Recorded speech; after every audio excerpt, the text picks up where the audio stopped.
Eric Butterworth on the law of attraction. There is only one way by which you can achieve prosperity. It is to take charge of your mind. Behind every brilliant performance, there were countless hours of practice and preparation. The secret of achieving prosperity lies in so vividly keeping yourself. We don't change what we are, we change what we think we are. We are human in expression, but divine in creation and limitless in potentiality. God is in you as the ocean is in the wave. You were born to achieve, to release your inner power, to fulfill your uniqueness.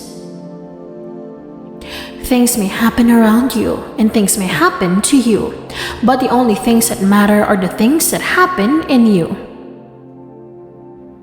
There is no such thing as a lack of faith. The secret of achieving prosperity lies in so vividly keeping yourself centered in the inner focus of affluence that you literally exude the consciousness of it. Infinite mind will put ideas into your mind, words into your mouth, creativity into your hands, boundless opportunity before you, and guiding light on your way. Prosperity is a way of living and thinking, and not just having money or things. Poverty is a way of living and thinking, and not just a lack of money or things. Your idea is the prophecy of what you shall at least unveil.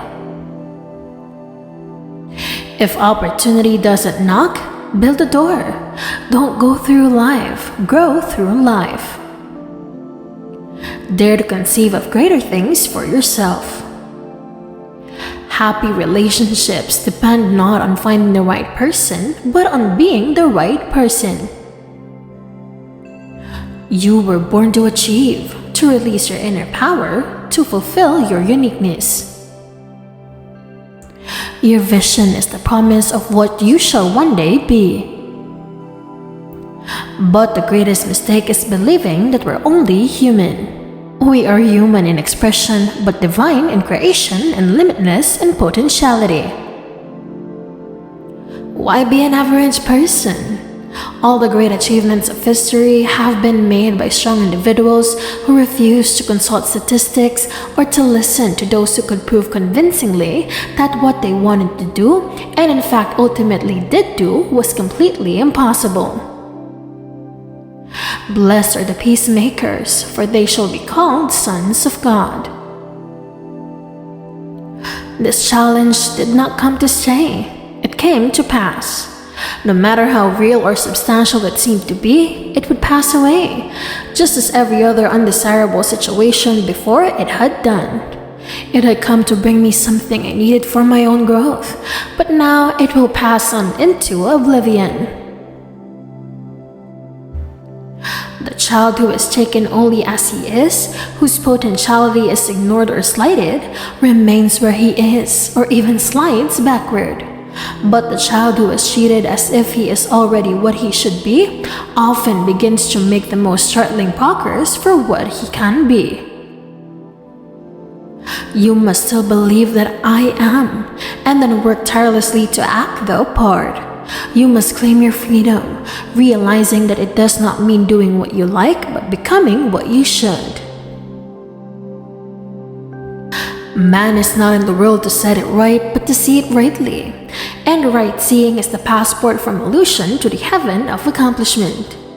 If you want to change the world, or to be an influence for such a change, you must begin within yourself by changing the way you see the world. Get back to the principle. A whole universe, a whole man. Mediocrity is self-inflicted, and genius is self-bestowed. When enough people get this training and develop the ability to see from God consciousness and to protect this consciousness by seeing the depth in every experience and dealing with the highest in every man, then we will soon begin to progressively unfold the millennium of heaven on earth. In Jesus' concept, prayer is not for God, but for you. You pray, not to change something in God's mind, but on your own. The peace that we desire and need in the world is that which passeth understanding. It cannot come by treaties or agreements, or by wars and boundary lines. Peace can only come when men became receptive to it and become peacemakers in the process of expressing it from within.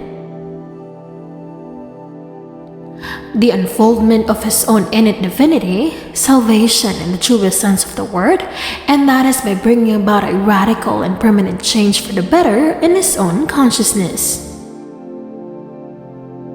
Creation is not something that God does or did. It is what God is. It is what you are.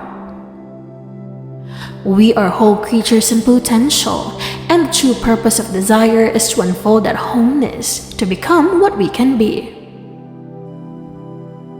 Prayer is the experience of recentering ourselves in that inner light, then becoming a transparency for its radiance. God is not a person to whom we should pray, but a spirit by which we should live. Genius does not differ from others in their access to the light within, only in their confident acceptance of its natural outstreaming. God is a sphere whose center is everywhere and whose circumference is nowhere. It is not. One ship goes east, another west. By the self-same winds that blow, 'tis the set of the sail and not the gale which determines the way they go. Self-reverence, self-knowledge, self-control. These three alone lead life to sovereign power. Grow through what you go through.